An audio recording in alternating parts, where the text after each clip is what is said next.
சில பேரை இப்படி சொல்றது உண்டு, அடுத்தவங்களை அனுசரிச்சு நடந்துக்க தெரியல, அவன் என்ன சார் மனுஷன் அப்படிம்பாங்க.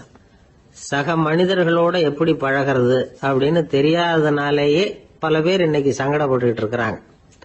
வசதி வாய்ப்பெல்லாம் சரியா இருக்கும், ஆனா வாழ்க்கை சரியா இருக்காது. இன்னொருத்தர்கிட்ட எப்படி பேசுறது பழகிறதுங்கிறது தெரியாததுனாலதான் இந்த அவஸ்தை. சரி, இந்த அவஸ்தை இல்லாம வாழறது எப்படி? இதுக்கு அனுபவசாலிகள் சில வழிமுறைகளை சொல்றாங்க. அதெல்லாம் என்னென்னங்கிறத இப்ப தெரிஞ்சுக்குவோம். முதல்ல நம்ம நாக்கு நம்ம கண்ட்ரோல்ல இருக்கணும். வார்த்தைகளை கொட்டிவிட்டு அதுக்கப்புறம் அள்ள முடியாம கடந்து கஷ்டப்படக்கூடாது. எப்படி பேசுறோங்கிறதும் முக்கியம், பேசுறப்ப எப்படி முகத்தை வச்சிருக்கிறோங்கிறதும் முக்கியம். அன்பா பேசினாலும் நல்லா இருக்கும். அப்படி பேசுறப்ப ஆதரவா அவர் தோள் மேல ஒரு கையை போட்டுக்கிட்டு பேசினா இன்னமும் நல்லா இருக்கும். ரெண்டாவது விஷயம், இன்னொருத்தர்கிட்ட பேசுறப்ப வாக்குறுதிகளை அள்ளி வீசக்கூடாது. கொடுக்கற வாக்குறுதி குறைச்சலா இருக்கணும். அப்படி கொடுத்த வாக்குறுதியை கண்டிப்பா நிறைவேற்றணும். நாம ஒருத்தரை பாராட்டுறோம் அல்லது அவரை பத்தி அபிப்பிராயம் சொல்றோம்னா அது ஆக்கப்பூர்வமா இருக்கணும்.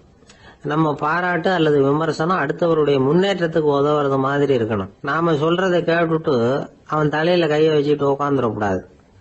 எப்பவும் உற்சாகமா இருக்கணும், முகம் அலர்ச்சியா இருக்கணும். மனுஷன் இருந்தா வருத்தம், கவலை, ஏமாற்றம் எல்லாம் இருக்கதான் செய்யும்.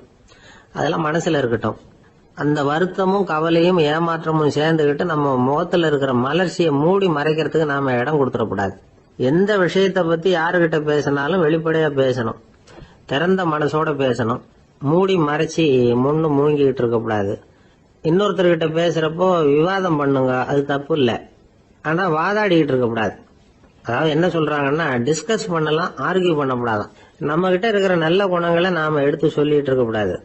அந்த நல்ல குணங்களே நம்மளை பத்தி எடுத்து சொல்லணும், அது மாதிரி நடந்துக்கணும். அதே மாதிரி அடுத்தவங்க கிட்ட உள்ள கெட்ட குணங்களை பத்தி அவசியம் இல்லாம நாம பேச வேண்டியதில்லை. உங்களை பத்தி யாராவது தப்பா பேசுறாங்களா, அப்படி அவங்க பேசுறதுல உண்மை இல்லையா அப்படின்னா அதை நீங்க பொருட்படுத்த வேண்டியதில்லை, விட்டுடலாம். அது தானா போயிடும். ஒரு 4-5 பேரோட பேசிட்டு இருந்தீங்கன்னா எல்லாருக்கும் முக்கியத்துவம் கொடுங்க, யாரையும் அலட்சியப்படுத்தாதீங்க. தமாஷா பேசலாம், ஆனா உங்க தமாஷ் அடுத்தவங்களை கேலி பண்றதா இருக்கக்கூடாது. நமக்கு கிடைக்க வேண்டியது கிடைக்கலையே அப்படிங்கிற தவிப்பு நம்ம கிட்ட இருக்கக்கூடாது, அது தேவையில்லை. உங்க செயல்பாடுகள் தெளிவா இருக்கட்டும், பாராட்டு தானா உங்களை தேடிட்டு வரும். இன்னொரு மனுஷனுடைய மனசுல கௌரவமான ஒரு இடத்த பிடிக்கணும்னா நாம இந்த குணத்தை எல்லாம் நம்ம கிட்ட வளர்த்துக்கணும். இதெல்லாம் அனுபவசாலிகள் சொல்லி இருக்கிற குறிப்புகள். இந்த குறிப்புகளை சரியா புரிஞ்சுக்கணும், அது முக்கியம். தப்பா புரிஞ்சுக்கிட்டா என்ன ஆகும் தெரியுமா? இத கேளுங்க. ஒருத்தர் வந்தார், சார் அடுத்தவங்க தோள் மேல கைய போட்டுக்கிட்டு அன்பா பேசணும்னு சொன்னீங்க, அப்படிதான் பேசினேன். அவரு முதுக கூட தட்டி கொடுத்தேன், என் வேலை போயிடுது சார், வீட்டுக்கு அனுப்பிச்சுட்டாங்க அப்படின்னார். யாருகிட்ட அப்படி பேசுனீங்கன்னு கேட்டோம். என் முதலாளி கிட்ட சார் அப்படிங்கிறார் ரொம்ப சோகமா. 1816 வருஷம் செப்டம்பர் மாசம் 11ஆம் தேதி பிரான்ஸ் தேசத்துல உள்ள ஒரு மருத்துவமனை. அங்க ஒரு இளம் டாக்டர் கொஞ்ச நாளைக்கு முன்னாடி தான் அந்த ஆஸ்பத்திரியில புதுசா வேலைக்கு சேர்ந்திருக்கிறார். அவரு பேரு ரெனே லெனக். அவரு அன்னைக்கு காலையில அந்த மருத்துவமனையில அப்படியே ரவுண்ட்ஸ் வந்துகிட்டு இருக்கிறார். வார்டுல ஒரு படுக்கையில ஒரு இளம் பெண் படுத்திருக்கிறார். அந்த பொண்ணுக்கு இருதய நோயா இருக்கலாம்ங்கிறது மற்ற டாக்டர்கள் சந்தேகம். அந்த காலத்துல எல்லாம் ஒருத்தருடைய இருதய துடிப்பை தெரிஞ்சுக்கணும்னா நோயாளியின் மார்புல டாக்டர் காதை வச்சு பார்த்துதான் தெரிஞ்சுக்கிறது வழக்கம். ஆனா இந்த பெண்ணும் இளம் பெண், அந்த டாக்டரும் புதுசா சேர்ந்திருக்கிறவர். அதனால பரிசோதனை பண்ண தயங்கினார். கொஞ்ச நேரம் யோசனை பண்ணார். திடீர்னு ஒரு ஞாபகம் வந்தது அவருக்கு. அதாவது அன்னைக்கு விடியற் காலையில தோட்டத்துல அப்படி வாக்கிங் போயிட்டு இருந்தப்போ சின்ன பசங்கள்லாம் ஒரு மரக்கட்டை வச்சு விளையாடிட்டு இருந்தாங்களாம். அதை அவர் பார்த்திருக்கிறார். அது என்ன விளையாட்டுனா, ஒரு நீளமான மரப்பலகை, அதுல ஒரு முனையில ஒரு பையன் தன்னுடைய காதை வச்சுக்கிட்டு இருக்கிறான், மறுமுனையில இன்னொரு பையன் அந்த மரப்பலகையை ஒரு ஆணியால கீறிக்கிட்டு இருக்கிறான். ஒரு முனையில ஆணியால கீறும் பொழுது மறுமுனையில காதை வச்சிருக்கிற பையனுக்கு அந்த சத்தம் துல்லியமா கேட்குது. அந்த டாக்டருக்கு காலையில பார்த்த இந்த விளையாட்டு ஞாபகத்துக்கு வந்துட்டு உடனே என்ன பண்ணாரு தெரியுமா? ஒரு நீளமான காகிதத்தை எடுத்தார், அதை அப்படியே உருளை மாதிரி உருட்டினார். ஒரு முனையை அந்த நோயாளியின் மார்புல இடது பக்கம் வச்சார், இன்னொரு முனையில தன்னுடைய காதை வச்சார். என்ன ஆச்சரியம்! நோயாளியின் மார்புல நேரடியா காதை வச்சு கேட்கறத விட துல்லியமா கேட்டது இதய துடிப்பு. இதய துடிப்பு மட்டும் இல்ல, மூச்சு இழுத்து விடுறது, திரவ பொருள்களின் அசைவு எல்லா சத்தமும் தெளிவா கேட்குது. கிரேக்க மொழியில ஸ்டெத்தாஸ் அப்படின்னா மார்பு, ஸ்கோப்பின் அப்படின்னா பார்ப்பதுன்னு அர்த்தம். அதனால டாக்டர் ரெனே லெனக் தான் கண்டுபிடிச்ச கருவிக்கு ஸ்டெத்தஸ்கோப் அப்படின்னு பேர் வச்சார். அவரே முதல் மாடலையும் செஞ்சார். அளவு ரொம்ப பெருசா இருந்தது, சுலபமா எடுத்துட்டு போகிறது கஷ்டம், அது அவ்வளவு கஷ்டமா இருந்தது அது. அதனால அவரே அதை அப்புறம் 2 பிரிவா தயார் பண்ணார். இது 2 துண்டையும் டாக்டர் தன்னோட கோட்டு பாக்கெட்ல வச்சுக்கலாம், தேவைப்படுறப்ப எடுத்து ஒன்னா சேர்த்துக்கலாம். இப்படிதான் அவர் ஆரம்பத்துல பண்ணார். தன்னுடைய இந்த கண்டுபிடிப்பை பத்தி அவர் ஒரு புத்தகம் எழுதினார். நிறைய வித்துது, புகழும் பணமும் சேர்ந்தது. பணமும் புகழும் சேர்ந்தது மாதிரியே அவருக்கு ஒரு நோயும் சேர்ந்தது. அது என்ன நோயின்னு கண்டுபிடிக்கிறதுக்கும் அவரு கண்டுபிடிச்ச கருவிதான் உபயோகப்பட்டுதான். அவரே அதை கண்டுபிடிச்சார். அவருக்கு வந்திருந்தது காச நோய். 1826 வருஷம் ஆகஸ்ட் மாசம் 13ஆம் தேதி உலகத்தின் முதல் ஸ்டெதஸ்கோப்பை கண்டுபிடிச்ச டாக்டர் ரெனே லெனக் காலமானார். அவர் சாகறதுக்கு முன்னாடி மரத்தால செஞ்சு வச்சிருந்த ஸ்டெதஸ்கோப்பை தனக்கு வேண்டியப்பட்ட ஒரு டாக்டர் கிட்ட கொடுத்து, என்னுடைய சொத்துக்கள்லயே ரொம்ப வசந்தது அப்படின்னு சொன்னாராம். அதுக்கப்புறம் 3 வெள்ளைக்காரங்க சேர்ந்து இந்த கருவியில சில மாற்றங்களை பண்ணாங்க. ஆனா 1829 லண்டன்ல டாக்டர் நிக்கோலஸ்ங்கிறவர் ஒரு காதால இதய துடிப்பை கேட்கறத விட டாக்டர் 2 காதாலையும் கேட்கறது தான் சரியா இருக்கும் அப்படின்னு ஒரு கருத்தை வெளியிட்டார். அதுக்கப்புறம் ரொம்ப காலம் கழிச்சு 1852 ஜார்ஜ் காமான் அப்படிங்கிறவர் ரப்பர் டியூப்களை உபயோகப்படுத்தி 2 காதாலையும் கேட்கற மாதிரி ஒரு புதிய வடிவத்தை அதுக்கு கொடுத்தார். அதுக்கு பிறகு அது படிப்படியா எவ்வளவோ மாற்றங்கள் இருந்தாலும் ஆரம்பத்துல டாக்டர் ரெனே லெனக் உருவாக்கின அடிப்படை மாடலை யாரும் மாற்றி அமைக்கலைங்கிறது தான் முக்கியமான விஷயம். நமக்கு தெரிஞ்ச ஒரு ஆஸ்பத்திரி, அதுல ஒரு நோயாளி, காலை நேரத்துல நர்ஸு அந்த பக்கமா போயிட்டு இருந்தாங்க. அதை பார்த்துட்டு ஒரு நர்ஸுன்னு கத்துறாரு. நர்ஸ் அவசரமா ஓடி என்ன விஷயம்னு கேட்டாங்க. சிஸ்டர், இங்க பாருங்க, உங்க டாக்டரை என் நெஞ்சில ஒரு காதை வச்சு கேட்டுக்கிட்டு இருக்கிறார் அப்படின்னார் நோயாளி. சிஸ்டர் பதட்டப்படாம, அதனால என்ன, இந்த டாக்டர் பழமையான விஷயங்கள்ல ரொம்ப நம்பிக்கை உள்ளவர், அதனால ஸ்டெதாஸ்கோப்பை உபயோகப்படுத்தாம காதை வச்சு கேட்கிறார், அது ஒன்றும் தப்பு இல்லை அப்படின்னாங்களாம். ஐயோ, அதுக்காக இல்லை சிஸ்டர், இவர் என் நெஞ்சு மேல தலையை வச்சது நேற்று ராத்திரி 9 மணி, இப்ப விடிஞ்சு போச்சு, இன்னமும் தலையை எடுக்கவே இல்லை, அதுக்காக தான் சந்தேகப்பட்டு உங்களை கூப்பிடுறேன் அப்படின்னாராம். ஒரு ஊர்ல ஒரு இளைஞன் இருந்தான். ஒரு நாள் அவன் ஒரு குருவை தேடிட்டு புறப்பட்டான். ஊரை விட்டு வெளியில போனான். போகிற வழியில ஒரு காடு. அந்த காட்டுல ஒரு மரத்தடியில ஒரு பெரியவர் உட்கார்ந்துருக்கிறார். அமைதியா மௌனமா அவர் அமர்ந்திருக்கிறார். இந்த பெரியவரை விசாரிக்கலாம், குருவை தேடி கண்டுபிடிக்கிறதுக்கு இவர் ஏதாவது ஒரு வழி சொல்லி கொடுப்பார் அப்படின்னு நினைச்சுக்கிட்டு அவரை நெருங்கினான். ஐயா, எனக்கு ஒரு குரு தேவை, எங்க கிடைப்பார், அவரை எப்படி அடையாளம் கண்டுபிடிக்கிறது, அதை பத்தி ஏதாவது விவரம் சொன்னீங்கன்னா நான் கண்டுபிடிச்சுக்குவேன் அப்படின்றான். பெரியவர் நிமிர்ந்து பார்த்தார். தம்பி, அது ரொம்ப சுலபம், அவர் வயசானவராக இருப்பார், என்னை விட சுமார் 30 வயசு அதிகமாக இருக்கும், அவர் ஒரு மரத்தடியில் தான் உட்காந்துருப்பார் அப்படின்ட்டுருக்கான். சரிங்க பெரியவரே, அது என்ன மாதிரியான மரம், எப்படி இருக்கும் அப்படின்னு கேட்டிருக்கான். பெரியவர் அந்த விவரங்களையும் சொல்லியிருக்கிறாரு. அது மட்டும் இல்லை, சந்திக்கிற நாள், நேரம், வினாடி முதற்கொண்டு எல்லா விவரங்களையும் துல்லியமாக சொன்னாராம். இவ்வளவு விவரங்களை இவரால் எப்படி சொல்ல முடியுது அப்படின்னு இவனுக்கு ஆச்சரியம். இருந்தாலும் அந்த பெரியவர் கடைசியாக ஒரு விவரம் சொன்னார். அது என்ன தெரியுமா, எப்படியும் நீ அவரை சந்திக்கிறதுக்கு ஒரு 30 வருஷம் ஆகும் அப்படின்னு சொல்லிவிட்டாராம். ரொம்ப நன்றிங்க பெரியவரே அப்படின்னு சொல்லிவிட்டு அந்த இளைஞன் புறப்பட்டுருக்கான். இப்போ அவனுக்கு குரு பத்தின விவரம் எல்லாம் கிடைச்சிட்டுது, சந்திக்கிற நேரமும் தெரிஞ்சுட்டுது. ஆனா 30 வருஷம் அவரை தேடி அலைய வேண்டியிருக்குமே.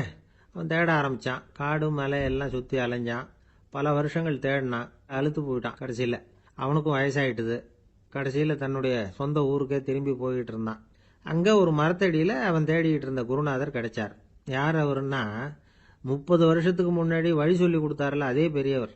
அவருக்கு இப்போ 30 வயசு அதிகமாக இருந்தது. அதே மரம், அன்னைக்கு பெரியவர் சொன்ன அடையாளம் இப்போ பொருத்தமா இருந்தது. இப்போ அந்த பெரியவர் சொன்னார், சரியா வந்து சேர்ந்துட்டேன், வா, உனக்காக தான் நான் இவ்வளவு காலமும் காத்துக்கிட்டு இருந்தேன் அப்படின்னாராம். என்ன சொல்றீங்கன்னு இருக்கான்.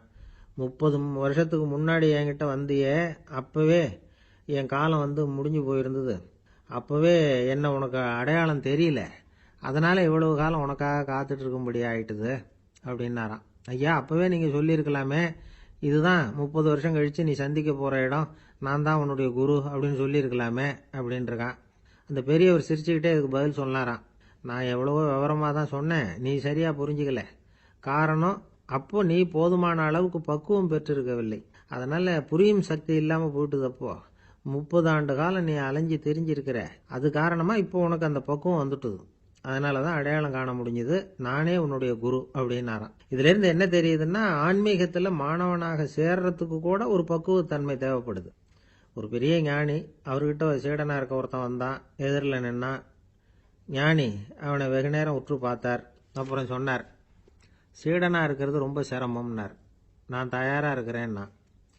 அது இன்னமும் சிரமமாச்சே, இங்கே குருவா இருக்கிறது மட்டுமே சுலபம் அப்படின்னாராம். அப்படின்னா நான் குருவாவே ஆயிடுறேன் அப்படின்னானா.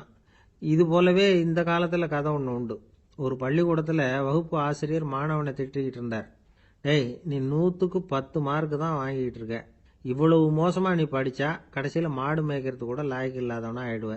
அதுக்கப்புறம் என்ன செய்ய போற அப்படின்னாராம். பையன் தலையை சொரிஞ்சுக்கிட்டே சொன்னானா, சார் அப்படின்னா ஒன்று செய்யறேன் அப்படின்னானா. இவர் கேட்டிருக்கார், என்ன செய்ய போறேன்னு. வேற என்ன சார், உங்களை மாதிரி ஒரு ஆசிரியர் ஆயிடுறேன் அப்படின்னானா. காசியில் இருக்கிற கடவுள் காசி விஸ்வநாதர், அங்க இருக்கிற தேவி காசி விசாலாட்சி.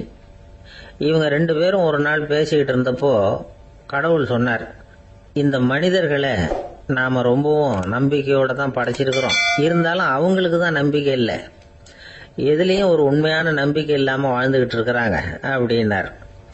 என்ன அப்படி சொல்றீங்க? அதோ பாருங்க, எவ்வளவு பேர் காசியை தேடிட்டு கங்கையில் குளிச்சுக்கிட்டு இருக்கிறாங்க. அவங்கெல்லாம் நம்பிக்கை இல்லைன்னா இவ்வளவு தூரம் தேடிட்டு இங்கே குளிப்பாங்களா அப்படின்னு நாங்கள் தேவி. சரி, அதை சோதிச்சு பார்க்கலாம் அப்படின்னு 2 பேரும் முடிவு பண்ணிக்கிட்டாங்க. உடனே ஒரு திட்டம் போட்டாங்க. அது எப்படின்னா, நாம் 2 பேருமே பக்தர்கள் மாதிரி உருவத்தை மாற்றிக்கிட்டு கங்கை கரைக்கு போக வேண்டியது. நான் கங்கையில் இறங்கி குளிக்கிறேன். கொஞ்ச நேரத்தில் சுழலில் மாட்டிக்கிட்டது மாதிரி நடிக்கிறேன். நீ உடனே கரையிலிருந்து சத்தம் போடும். என்னோட வீட்டுக்காரரை யாராவது காப்பாற்றுங்களேன் காப்பாற்றுங்களேன்னு சத்தம் போடும். அதோட இன்னொன்று சொல்லு, யாராவது ஒரு புண்ணிய ஆத்மா அவர்கிட்ட போய் அவருடைய முடியை பிடிச்சி இழுக்கணும். அப்படி ஒரு சாபம் இருக்குது எங்களுக்கு. புண்ணிய ஆத்மா, அதாவது எந்த பாவமும் செய்யாத இல்லாத ஒருத்தர் தான் அவரை காப்பாற்ற முடியும். அப்படிப்பட்டவங்க யாராவது வெள்ளத்தில் குதிச்சு என்னுடைய கணவரை காப்பாத்துங்கோ அப்படின்னு நீ சத்தம் போடு, கூச்சல் போடு, என்ன நடக்குதுன்னு பார்க்கலாம் அப்படின்னாரு கடவுள். சரின்னு சொல்லி 2 பேருமா சாதாரண பக்தர்கள் மாதிரி கங்கை கரைக்கு சேர்ந்தாங்க. அவர் இறங்கி குளிச்சார். திட்டம் போட்டது மாதிரியே சுழலில் மாட்டிக்கிட்டது மாதிரி கத்துனார். கரையில் இருந்த அந்த அம்மா, ஐயோ என் கணவரை காப்பாத்துங்களேன், யாராவது காப்பாத்துங்களேன்னு கத்துனாங்க. பல பேர் ஓடி வந்தாங்க. உடனே இவங்க, பாவம் இல்லாத புண்ணிய ஆத்மா ஒருத்தரால தான் என்னுடைய கணவர் காப்பாற்றப்படணுங்கிறது விதி, அப்படி ஒரு சாபம் இருக்கு, அதனால புண்ணிய ஆத்மா யாராவது அவர்கிட்ட போய் அவர் முடியை பிடிச்சி தூக்கினா அவரை காப்பாற்றி கொள்ளலாம் அப்படின்னாங்க. இவங்க இப்படி சொன்னதும் எல்லாரும் திகைச்சு போய் நின்றுட்டாங்க. ஒவ்வொருத்தருக்கும் அவங்க செஞ்ச பாவம்லாம் ஒவ்வொன்றா ஞாபகத்துக்கு வர ஆரம்பிச்சுட்டுது. சரி, இதுக்கு நாம லாயக்கு இல்லை அப்படின்னு சொல்லி ஒதுங்கி போக ஆரம்பிச்சிட்டாங்க எல்லாம். இந்த சமயத்தில் யாரோ ஒருத்தர் வேகமாக ஓடி வந்தார். ஆற்றுல குதிச்சார். அவர்கிட்ட போனார், முடியை பிடிச்சார், தூக்கினார், அவரை காப்பாற்றி கரைக்கு கொண்டுட்டு வந்துட்டார். அப்படி காப்பாற்றின அந்த ஆளை இவங்க 2 பேரும் தனியாக கூப்பிட்டுக்கிட்டு ஒரு மண்டபத்துக்கு வந்துட்டாங்க. விசாரிக்கிறாங்க. நீ யாருப்பா அப்படின்னு கேட்குறாங்க. ஏதும் தெரியாத மாதிரி. நான் இந்த ஊர் அன்ன சத்திரத்தில் வேலை செய்கிற ஒரு சமையல்காரன் அப்படிங்கிறார். நீ கங்கையில் குளிக்கிறது உண்டான்னு கேட்டிருக்காங்க. நான் இந்த ஊர்லேயே தான் இருக்கிறேன், இருந்தாலும் தினமும் கங்கையில் குளிக்கிறது இல்லை, எப்பாவது ஒரு நாள் அங்கே குளிப்பேன் அப்படின்னார். கங்கையில் மூழ்கி எழுந்திரிச்சா பாவம்லாம் தொலையும்னு சொல்கிறாங்க. அப்படி இருக்கிறப்போ அங்கே இன்னைக்கு கங்கையில் குளிச்சுக்கிட்டு இருக்கிறவங்கெல்லாம் தங்களை புண்ணிய ஆத்மாவா நினைக்கல. கங்கையில் குளிக்காத நீ உன்னை புண்ணிய ஆத்மாவா நினைச்சு என்னை காப்பாற்ற வந்திருக்கிற, அது எப்படி அப்படின்னு கேட்டார்.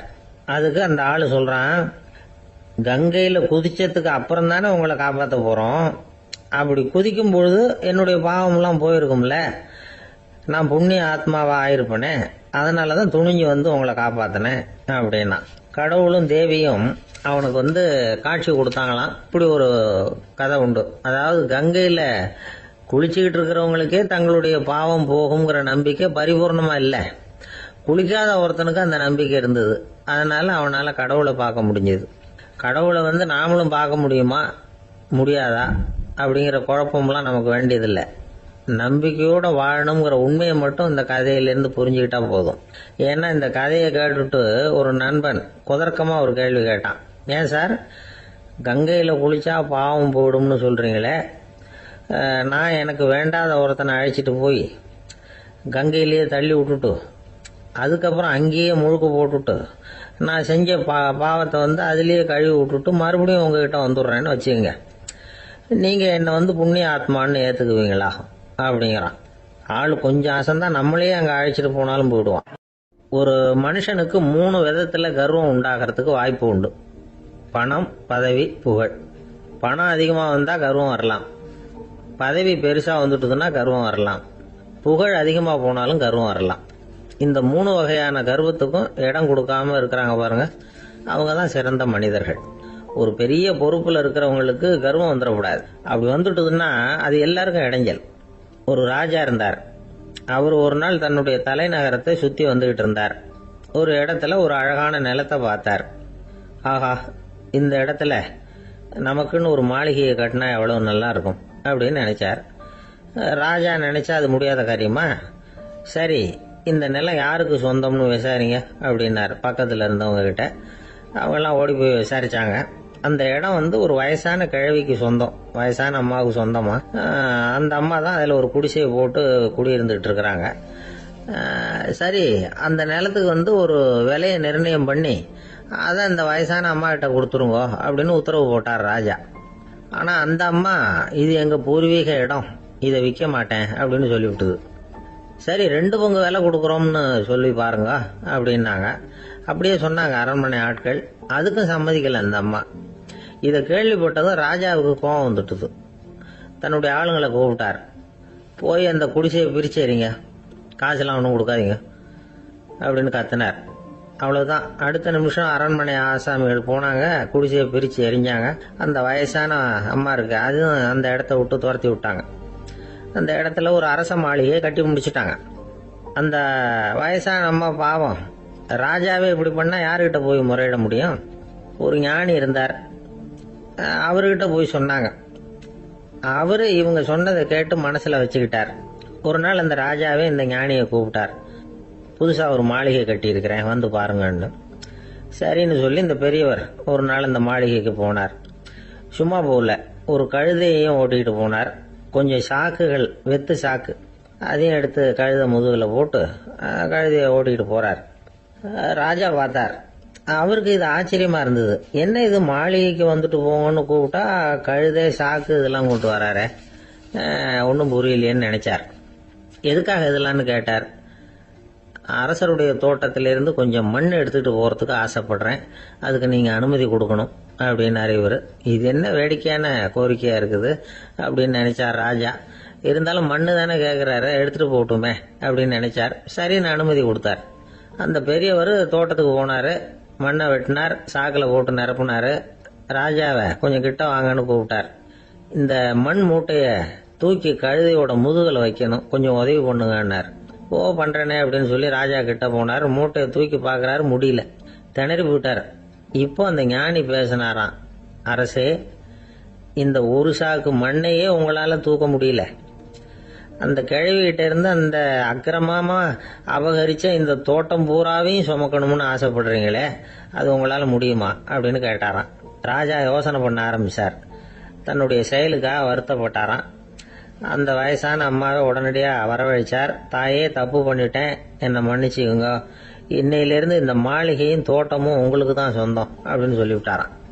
போகிறப்ப இந்த உலகத்திலேருந்து எண்ணத்தை எடுத்துகிட்டு போக போகிறோம், அதனால் ரொம்பவும் அலட்டிக்க வேண்டியதில்லை, கர்வப்பட வேண்டியதில்லை அப்படிங்கிறது ஒரு பெரிய உபதேசம். ஒரு பெரிய மனுஷன் சாக கிடந்தார், ரொம்பவும் அழுதாரு. ஏன் அழறீங்க அப்படின்னு கேட்டாங்க சுற்றி இருந்தவங்க. நான் சாகிறதுக்காக கவலைப்படலை, நான் நம்ம ஜனங்களுக்காக எவ்வளவோ காரியம்லாம் செஞ்சுக்கிட்டு வந்தேன். நான் செஞ்சுக்கிட்டு வந்த சேவையை இனிமேல் யார் செய்ய போகிறாங்க, அது யாரால முடியும், அதை நினச்சி தான் அழறேன் அப்படின்னாராம். ஒருத்தர் முன்னாடி வந்தார். அதுக்காக நீங்கள் கவலைப்படாதீங்க, உங்கள் சேவையை தொடர்ந்து செய்யறதுக்கு என்ன மாதிரி இளைஞர் பட்டாளம் தயாராக இருக்குது, இருந்தாலும் எங்க கவலை என்னன்னா அப்படின்னு இழுத்தார். என்ன சொல்லுங்கன்னு கேட்டார் அவர். நீங்க இதுவரைக்கும் என்ன சேவை செஞ்சுக்கிட்டு வந்தீங்க, அதுதான் எங்களுக்கு இன்னமும் புரியாத புதிரா இருக்கு அப்படின்னாராம் அவரு. ஒரு நண்பர் சினிமா படம் தயாரிக்கிறவர், அவர்கிட்ட ஒரு நாள் பேசிக்கிட்டு இருந்தேன். அது எப்படி சார், நீங்க எடுக்கிற எந்த படமும் கையை கடிக்காத அளவுக்கு எடுத்துடுறீங்களே, அது எப்படின்னு கேட்டேன்.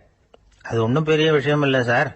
பெண்களுக்குன்னு சில உருக்கமான காட்சிகள், இளைஞர்களுக்குன்னு சில நடனங்கள், அடிதடி காட்சிகள், அப்புறம் வயசானவங்களுக்குன்னு சில ஆன்மீக காட்சிகள், சின்ன பிள்ளைங்களுக்கு சிரிப்பு, இப்படி எல்லாமும் சேர்த்து நான் படம் எடுக்கிறேன். மசாலா படம்னு பேரு.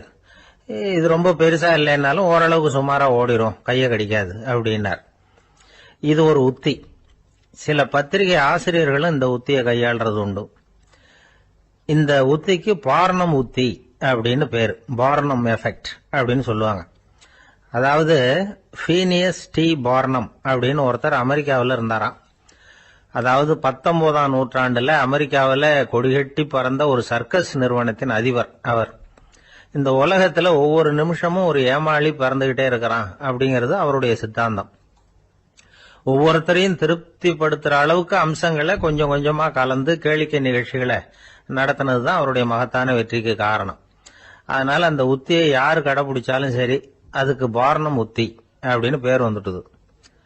ஜோசியம் சொல்றவங்களுக்கும் இந்த உத்தி தான் கை கொடுக்குது. ஒரு விஷயத்த ஒருத்தருடைய கோள் நிலைகள் அல்லது கையெழுத்து நிரூபிக்கிறதாக அவர்கிட்ட சொன்னா அதை அவர் நம்பிவிடுவார். ஆனா அந்த விஷயம் நல்லதா இருக்கணும், நேர்மையானதா இருக்கணும், அதாவது பாசிட்டிவா இருக்கணும்.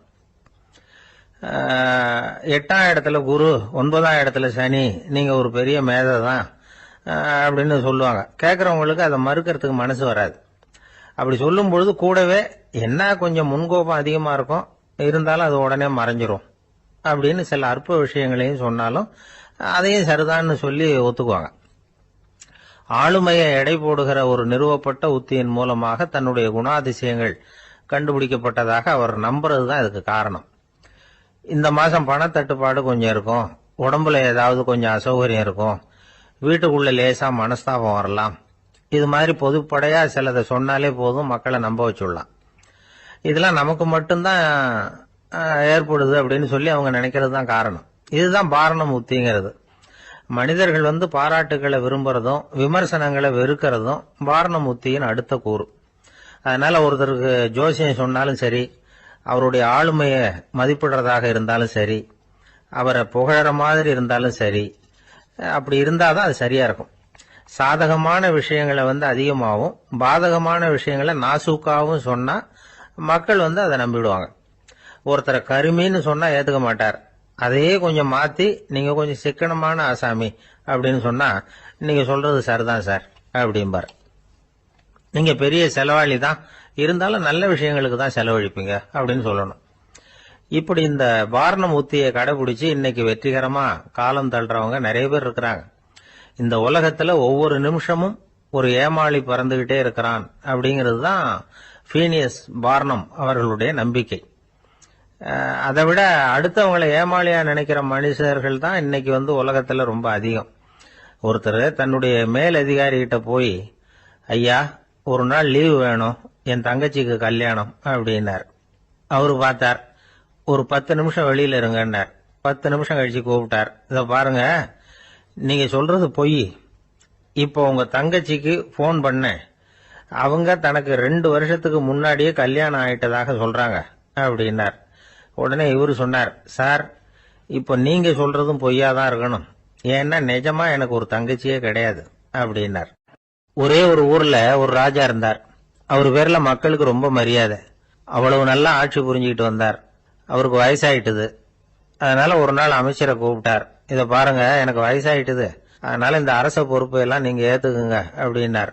அதுக்கப்புறம் ராணியை கூப்பிட்டார், வா நாம இனிமே இங்க இருக்க வேணாம், காட்டுக்கு போய் தவம் பண்ணலாம் அப்படின்னு கூப்பிட்டார். இந்த செய்தி மக்களுக்கு அறிவிக்கப்பட்டது. மக்கள் உடனே கூட்டம் கூட்டமா அரண்மனைக்கு வர ஆரம்பிச்சுட்டாங்க. மன்னரை போய் பாக்குறாங்க.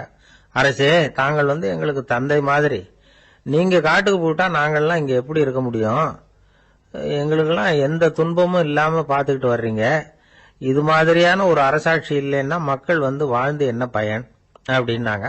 இருந்தாலும் என்ன பண்றது, வயசாயிட்ட காரணத்தினால இந்த முடிவுக்கு வர வேண்டி இருக்குது அப்படின்னாரா ராஜா. அப்படின்னா நீங்க காட்டுக்கு போக வேணாம், நாங்க போறோம்.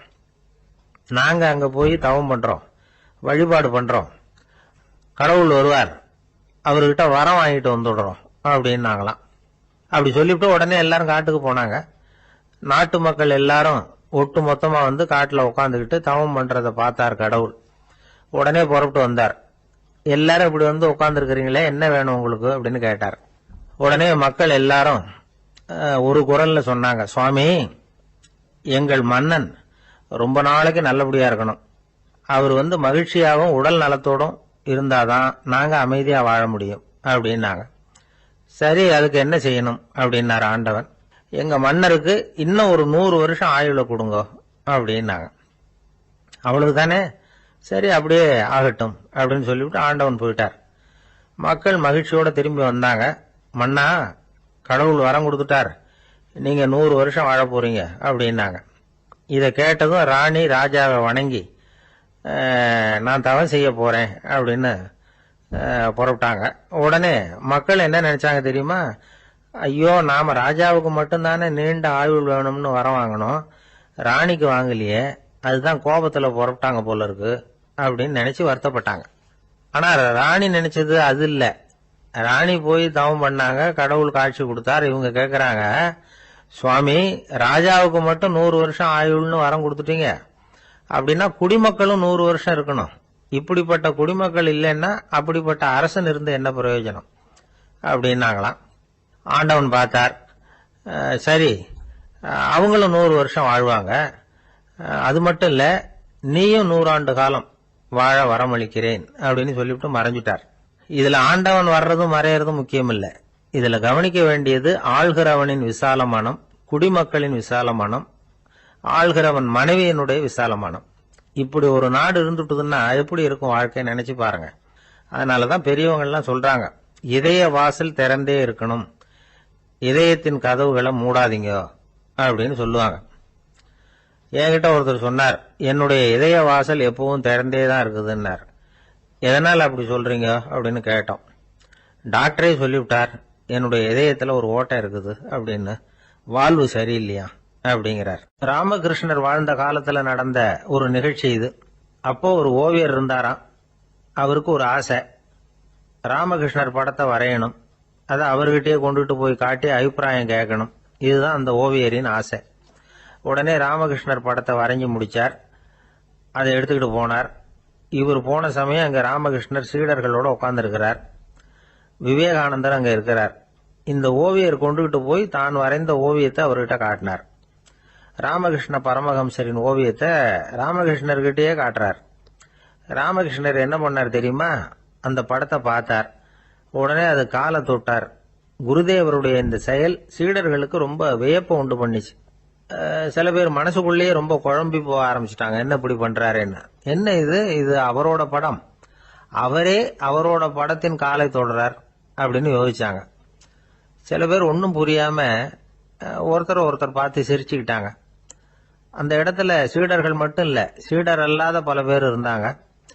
தன்னுடைய காலை தானே தொடர இவருடைய செயல் பற்றி என்ன நினைக்கிறது அப்படின்னு அவங்களும் குழம்பி போய் நிக்கிறாங்க. அந்த படத்தை வரைஞ்சி அவர்கிட்ட காட்டின அந்த ஓவியருக்கும் அதிர்ச்சி. இருந்தாலும் அவர் சீடர் கிடையாது. அதனால கொஞ்சம் துணிச்சலை வர வச்சுக்கிட்டு கேட்டார், என்னங்க இது, என்னால என்னுடைய கண்களையே நம்ப முடியல, இது உங்க சொந்த உருவப்படம், நீங்க உங்க சொந்த கால்களையே தொடறீங்க, இது எங்களுக்கு கொஞ்சம் சங்கடமா இருக்குதே அப்படின்னார். ராமகிருஷ்ணரின் கண்கள்ல ஆனந்த கண்ணீர் வழிஞ்சுதான். அவர் சொன்னாராம், இது என்னோட படம்ங்கிறது எனக்கு தெரியும், ஆனா இது என்னோட படம்ங்கிறதுனால நான் இதோட காலை தொடல, நீ என்னுடைய சமாதி நிலைய இந்த படத்துல படம் பிடிச்சு காட்டியிருக்கிற, அதனால அதோட காலை தொடறேன். சமாதி நிலையில யார் இருந்தாலும், அது என்னுடைய படமா இருந்தாலும் சரி அல்லது வேற யாருடைய படமா இருந்தாலும் சரி, படம் யாருதுங்கிறது முக்கியம் இல்ல. இதுல எது முக்கியம்னா அது தன்னை உணர்ந்த ஒரு உணர்நிலையின் படம். அப்படி இருக்கிறப்போ அதோட காலை நான் தொடணும். அதுக்கு நீங்க எல்லாரும் ஏன் சங்கடப்படுறீங்கன்னு எனக்கு தெரியல அப்படின்னாராம். இப்பதான் அங்க இருந்து சீடர்களுக்கும் மற்றவங்களுக்கும் விவரம் புரிஞ்சுதான். இதுக்கு முன்னாடி யாரும் செய்யாததை இவர் செஞ்சிருக்கிறார், ஆனா அவருடைய காரணம் ரொம்ப நியாயமானது அப்படிங்கறத உணர்ந்தாங்களாம். இதுவரைக்கும் ஆன்மீகத்துல சமாதி நிலை, அதாவது தன்னை உணர்ந்த நிலை பற்றி புரிஞ்சுக்கிட்டோம். இல்லறத்துல ஏற்படக்கூடிய சமாதி நிலை பற்றி உங்களுக்கு தெரியுமா? ஒரு அம்மா டாக்டர் கிட்ட வந்து சொன்னாங்களாம், டாக்டர், என் வீட்டுக்காரருக்கு உடம்புல ஏதோ கோளாறுன்னு நினைக்கிறேன். நான் எவ்வளவு நேரம் பேசினாலும் காதுல விழாத மாதிரி உட்கார்ந்துருக்கிறார் அப்படின்னு ஆகலாம். அதுக்கு அந்த டாக்டர் சொன்னாராம், அம்மா, அது உடம்பு கோளாறு இல்ல, அது ஒரு பெரிய திறமை அப்படின்னாராம். ஒரு கடற்கரை ஓரம், அங்க ஒரு சின்ன கிராமம். அந்த கிராமத்துல ஒரு சின்ன பள்ளிக்கூடம். கடற்கரை ஓரத்துல உள்ள ஒரு விடுதியில ஓய்வுக்காக ஒருத்தர் வந்து தங்கி இருக்கிறார். பள்ளிக்கூடத்துல ஏதோ விழா நடக்கிறது மாதிரி தெரிஞ்சது. உடனே அவர் அந்த பக்கமா வந்தார். இங்க என்ன நடக்குதுன்னு விசாரிச்சார். பள்ளி ஆண்டு விழா நடக்குதுன்னாங்க. உடனே போனார். கண்காட்சி ஒன்று வச்சிருந்தாங்க. உள்ள போய் பார்த்தார். பள்ளிக்கூடத்தில் படிக்கிற மாணவர்களே சொந்தமா தயார் பண்ண பொருள்களை காட்சிக்கு வச்சிருக்கிறாங்க. அந்த ஊர் மக்கள்லாம் அதை கூட்டம் கூட்டமா போய் பார்த்துக்கிட்டு இருக்கிறாங்க. இவரும் ஆர்வமா அதையெல்லாம் பார்த்துக்கிட்டே போறார். ஒரு இடத்துல ஒரு சின்ன ரயில் செஞ்சு வச்சிருந்தாங்க, மாணவர்களே தயார் பண்ணது. மின்சாரத்தால் அது ஓடுறது மாதிரி பண்ணி வச்சிருந்தாங்க. அதுல ஒரு சின்ன பொத்தான் இருக்கும். அது அமுக்குனா ரயில் ஓடும், சுத்தி சுத்தி வரும். மாணவர்கள் எதிரில் நின்று அதுக்கு விளக்கம் கொடுத்துக்கிட்டு இருக்கிறாங்க. இவரு அதை கவனிச்சார். ரயில் ஓடுறத பார்த்தார். அங்க நின்றுகிட்டு இருந்த மாணவர்கள் கிட்ட விளையாட்டா கேட்டார், ஏன்பா இந்த ரயில் எதனால ஓடுது அப்படின்னு கேட்டார். இவரு சக்தியினால ஓடுது அப்படின்னாங்க மாணவர்கள். அது என்ன சக்தின்னு கேட்டார். அதுக்கு பேரு மின்சாரம் அப்படின்னாங்க. சரி, நீங்க மின்சாரத்தை பார்த்துருக்கிறீங்களா அப்படின்னார். நாங்க பார்த்தது இல்லைங்க, ஆனா இதை செய்யறதுக்கு எங்களுக்கு உதவி பண்ண ஆசிரியர் ஒரு பட்டதாரி, ஒரு கால் அவர் பார்த்துருக்கலாம் அப்படின்னாங்க. அவர் எங்க இருக்காருன்னு கேட்டார். இதோ அழைச்சிட்டு வர்றோம்னு ஓடினாங்க.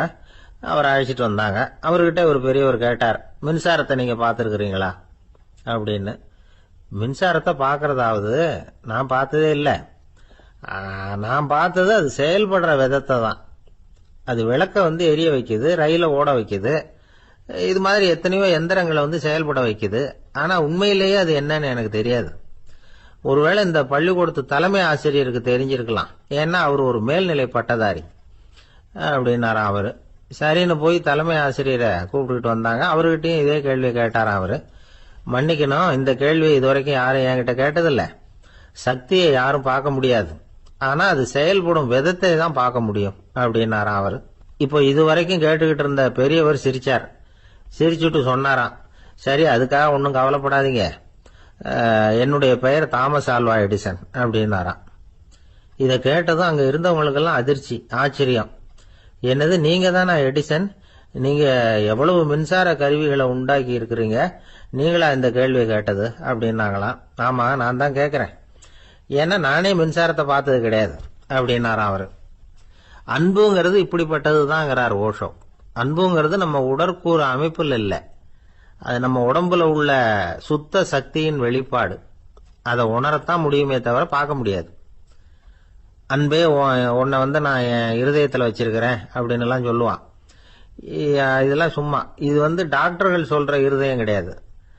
அது வந்து ரத்தத்தை தள்ளுகிற ஒரு கருவி, அவ்வளவுதான். ஞானிகள் சொல்லுகிற இதயம் வேற, அது கண்ணுக்கு புலப்படாத ஒரு சக்தி. என்னுடைய இதயம் ரொம்ப விசாலமானது சார் அப்படின்னார் ஒருத்தர். அப்படிங்களான்னு ரொம்ப மரியாதையா, ஆமாங்க, டாக்டர் அப்படிதான் சொல்றார், கொஞ்சம் வீங்கி போய் பெருசா இருக்குதான் அப்படின்னார். ஒரு அரசன், அவனுக்கு வயசாயிட்டுது. அதனாலேயே இந்த கவலை, பயம் எல்லாமும் அதிகமாயிட்டுது. மரண பயம், ராத்திரியில சரியா தூங்க முடியல, இப்படி ஆயிட்டுது நிலைமை. அந்த அரசன் ஏற்கனவே எப்படின்னா போர்க்களங்கள்ல எத்தனையோ பேரை ஓட ஓட விரட்டி இருக்கிறான். இருந்தாலும் இப்ப அந்த துணிச்சல்லாம் எங்கேயோ போயிட்டுது. பேசாம படுத்திருக்கிறான். அப்படியே படுத்தாலும் தான் தூக்கம் வர மாட்டேங்குது. என்ன பண்ணலாம்னு யோசிச்சான் இந்த மன்னன். உடனே எல்லா அமைச்சர்களையும் கூப்பிட்டான். எனக்கு வந்து நிம்மதி இல்லை, எதை நினைச்சாலும் பயமா இருக்கு, எனக்கு ஒரு ஆலோசனை சொல்லுங்க அப்படின்னா. என்ன ஆலோசனை வேணும் அப்படின்னு சொல்லி கேட்டாங்க. எனக்கு ஒரு நெருக்கடியான சந்தர்ப்பம் ஏற்பட்டு போச்சுன்னு வச்சுக்கோங்க. அந்த நேரத்துல நீங்க யாருமே என் பக்கத்துல இல்ல ஆலோசனை சொல்றதுக்கு அப்படின்னா, அந்த சமயத்துல எனக்கு உபயோகப்படுற மாதிரி ஒரு வாசகம், பொன்மொழி ஏதாவது சொல்லுங்க, அதை நான் என்னுடைய வைர மோதிரத்துக்கு அடியில பதிச்சு வச்சுக்கிறேன் அப்படின்னார். தேவைப்படுறப்ப உதவும் அப்படிங்கறதுனால. அவர் போட்டிருந்த மோதிரமும் அதுக்கு தகுந்த மாதிரியே திறந்து மூடுறது மாதிரி அமைஞ்சிருந்தது. ஏதாவது வாசகம் எழுதுனா உள்ற வச்சுக்கலாம், அதுக்கான வசதி அதுல இருந்தது. அமைச்சர்கள்லாம் யோசனை பண்ணாங்க, இது மாதிரி ராஜா கேட்கிறாரே என்ன வாசகம், அதாவது பொன்மொழி சொல்லலாம் அப்படின்னு எல்லாரும் யோசனை பண்ணாங்க. ஒருத்தருக்குமே சரியா தோணல, ஒரே குழப்பமா இருந்தது. ஏன்னா நெருக்கடியான சமயத்துல உபயோகப்படுறது மாதிரி ஒரு பொன்மொழி வேணும்னு சொல்லியிருக்கிறார். அப்படி இப்படி யோசிச்சு பார்த்தா ஒண்ணுமே தோணல. எல்லாரும் குழம்பிக்கிட்டு இருந்த நேரத்துல ஒரு பெரியவர் அந்த பக்கமா வந்தார். அவர் சொன்னார், நான் வேணும்னா அதுக்கு பொருத்தமா ஒரு வாக்கியம் சொல்றேன், ஆனா ஒரு நிபந்தனை. அதை யாரும் ரொம்ப ஆர்வம் காரணமா அவசரப்பட்டு படிச்சிடக்கூடாது. அதை ரகசியமா அந்த மோதிரத்துக்குள்ள எழுதி வச்சுக்கணும். எப்பவாவது இக்கட்ல மாட்டிக்கிற சமயத்துல மட்டும் வேற வழியே இல்லை அப்படிங்கிற நிலைமையில மட்டும்தான் அதை திறந்து பார்க்கணும். அப்படி நீங்க இருக்கிறதா இருந்தா நான் அதை சொல்றேன் அப்படின்னாரு அந்த பெரியவர். சரின்னு ஒத்துக்கிட்டாங்க எல்லாரும். அதே மாதிரி அவர் ஒரு வாக்கியத்தை சொன்னார். அவர் சொன்ன வாக்கியத்தை ரகசியமா மோதிரத்துக்குள்ள பதிச்சு மூடியாச்சு. ராஜா அதை விரல்ல மாட்டிக்கிட்டார். கொஞ்ச நாள் ஆச்சு. அந்த ராஜாவுக்கு ஒரு சோதனை வந்தது. என்ன சோதனைன்னா, அடுத்த நாட்டு மன்னன் படையெடுத்துக்கிட்டு வந்துட்டான்.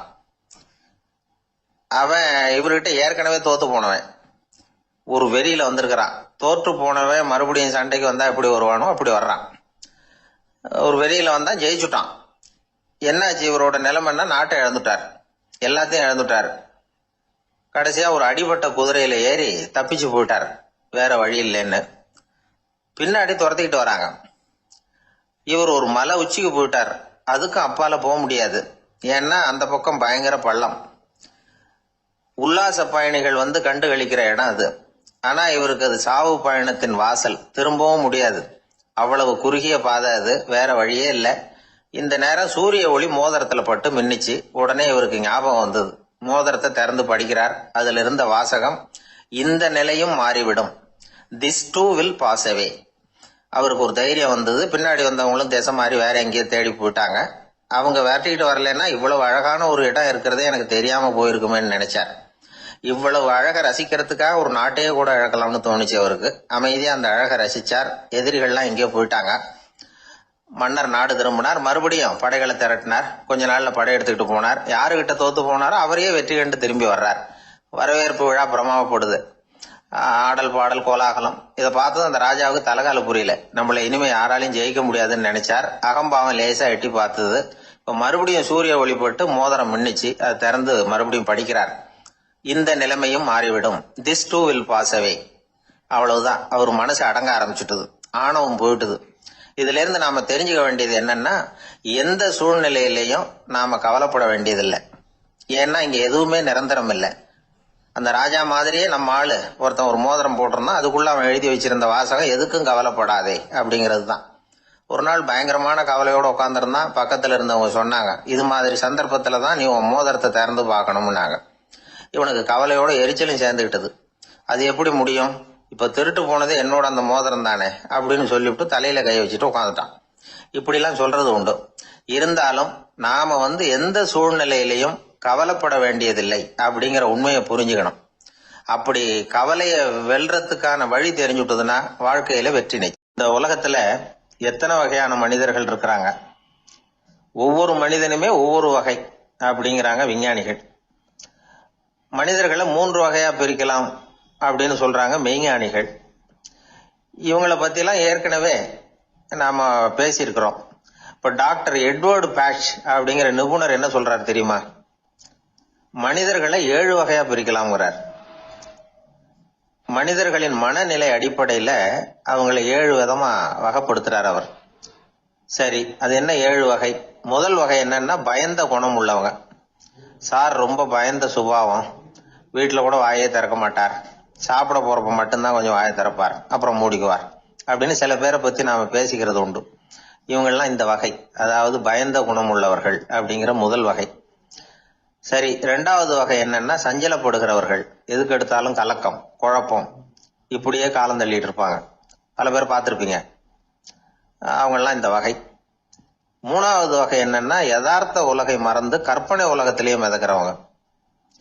இளைஞர்கள், கவிஞர்கள், இப்படி பல பேர் இருக்கிறாங்க. எப்ப பார்த்தாலும் கற்பனை உலகத்திலேயே மிதந்துகிட்டு இருப்பாங்க. கிட்டத்துல போய் என்னங்க ஒரு மாதிரியா இருக்கிறீங்க அப்படின்னு கேட்டு பாருங்க. அவங்களெல்லாம் ஏதோ ஒரு அற்ப புழுவை பாக்குறது மாதிரி அவங்கள பார்ப்பாங்க.